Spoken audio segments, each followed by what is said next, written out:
प्रिय छात्रगण, आपका royal academy classes में हार्दिक स्वागत है। जैसा कि हम जानते हैं, गणित को गणनाओं का विज्ञान कहा जाता है। गणित हमें अमूर्त से मूर्त की ओर ले जाती है और आज हम गणित की चर्चा करते हैं। क्लास 10th के मैथमेटिक्स चैप्टर सांख्यिकी का आज एनसीईआरटी की बुक से हम सांख्यिकी में माध्य निकालना सिखा रहे हैं। माध्य निकालने की जो विधि है, कल्पित माध्य विधि, पग विचलन विधि, डायरेक्ट मेथड, प्रत्यक्ष विधि।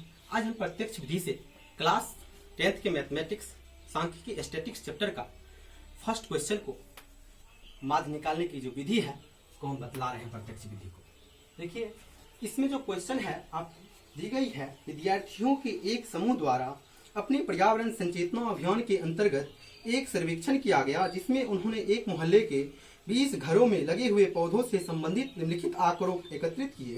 प्रति घर माध्य पौधों की संख्या ज्ञात कीजिए। जैसा कि इसमें बतलाया जा रहा है माध्य ज्ञात करने के लिए, तो आइए सर, जैसे आपका क्वेश्चन बॉक्स में दिया गया है उसी तरह बॉक्स में मैंने यहाँ लिख दिया है। क्वेश्चन आपको दे दी गई है। क्वेश्चन आपको क्षैतिज रूप में दी गई है। सबसे पहले हम इसको ऊर्ध्वाधर रूप में लाएंगे, तो ऊर्ध्वाधर रूप में लाएंगे और 4 बॉक्स बनाएंगे। 4 बॉक्स बनाएंगे और पहला जो होगा, आपको पौधों की संख्या दिया गया है, उसमें आप पौधों की संख्या लिखिएगा। पौधों की संख्या लिखिएगा, पौधों की संख्या लिखिएगा। उसके बाद घरों की संख्या, घरों की संख्या में आपको घरों की संख्या लिख देंगे। अब हम देख रहे हैं, उसके बाद तीसरा लिखेंगे वर्ग चिन्ह, वर्ग चिन्ह, वर्ग चिन्ह। चौथा हम लिखेंगे FIXI, चौथा लिखेंगे FIXI। तो पौधों की संख्या, जो चीज हमें इसमें दी गई है उसको हम पहले लिख लेते हैं।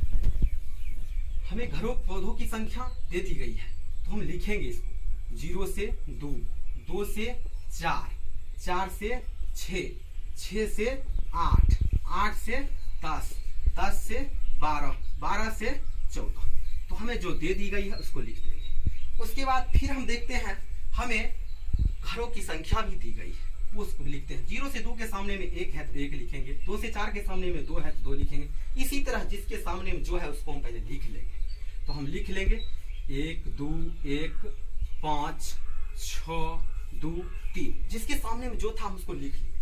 अब हम क्या करें, घरों की संख्या जो है यह बारंबारता है, इसको हम FI बोल सकते हैं।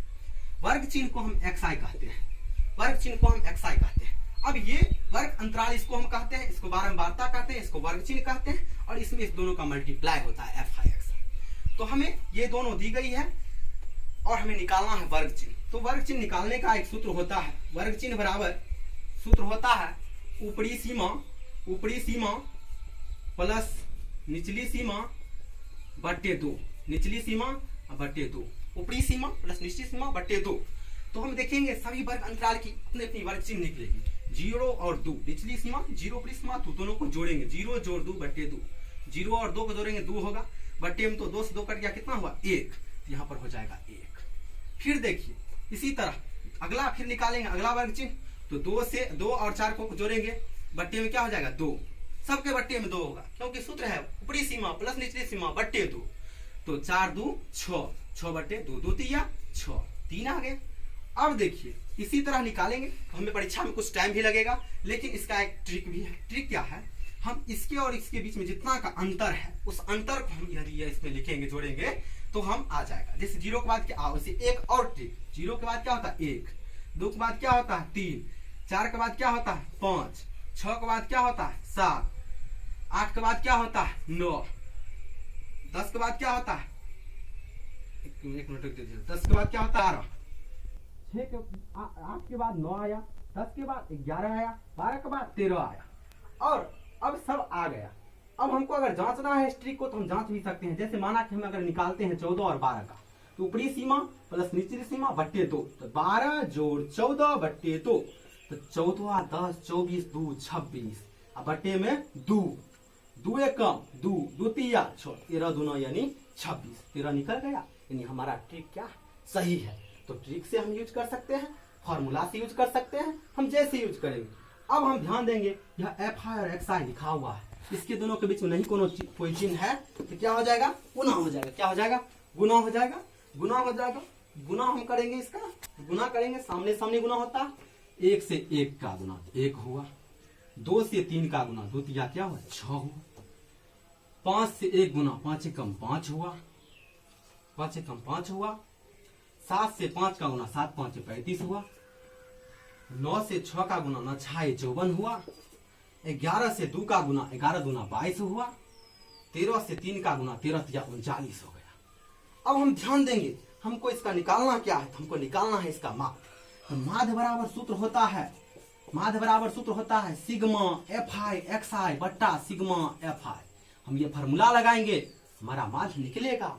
हम फार्मूला लगाएंगे, एफ आई एक्स आई हमें कहां से प्राप्त होगा, हम ये दिमाग लगाएंगे। तो एफ आई और एक्स आई को जोड़ देंगे, हमको एफ आई और एक्स आई प्राप्त हो जाएगा।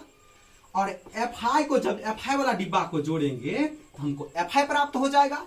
तो 2 1 3 3 1 4 4 5 9 9 6 15 15 2 17 17 3 20। एफ आई बराबर 20 हमको प्राप्त हो गया एफ आई को जोड़ने पर। अब हमको प्राप्त करना है एफ आई एक्स आई, तब इसको जोड़ेंगे तो ये प्राप्त हो जाएगा। 6 1 7 7 5 12 12 5 17 17 4 21 21 23 15 कितना 2। अब देखो 3 हासिल 3 3 6 6 5 11 11 13 13 3 16 कितना आया जोड़ने पर 162 आया। अब 162 एफ आई एक्स आई का मान 162 ऊपर जाएगा, एफ आई का मान 20 है तो नीचे जाएगा। अब नियम होता है, कोई चीज बट्टा में रहता है तो उसको भाग दिया जाता है। तो 20 से हम 162 में क्या करेंगे, भाग देंगे। 20 8 है 160, 2 का 2 6 6 कट गया।